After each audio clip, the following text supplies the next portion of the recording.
In this question, I have to divide 4/15 by 6/25. So to do that, I'm going to start by rewriting that question right here. 4/15 divided by 6/25. Now recall that when we're dividing a fraction by a fraction, we can turn that into a multiplication statement. We can say 4/15 multiplied by 25/6.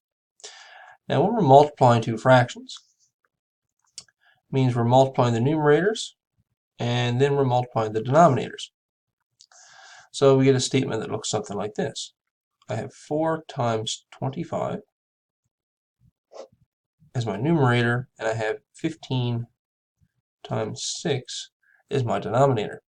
Now I can go ahead and I can multiply these out, and I'd get 100 over 90. And if I want to go ahead and reduce that, then I could look at those zeros there, because I can take both of these, divide them by 10, and I would get 10 over 9. That's one possible approach, and I'd see my answer here is C. The other option is to look at things we could reduce. So I'm just going to rewrite 25 times 4 right here instead of 4 times 25, and I'm going to leave 15 times 6 as it is in the bottom. I want to look at this group here, and then I want to look at these two here. Now these are two fractions that could reduce.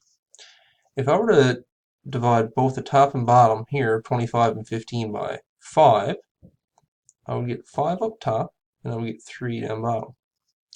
If I were to divide 4 and 6 both by 2, I would get 2 up top and 3 down bottom. Now remember, I'm still multiplying these. I still have a numerator and denominator. And I also get the same answer of 10 over 9.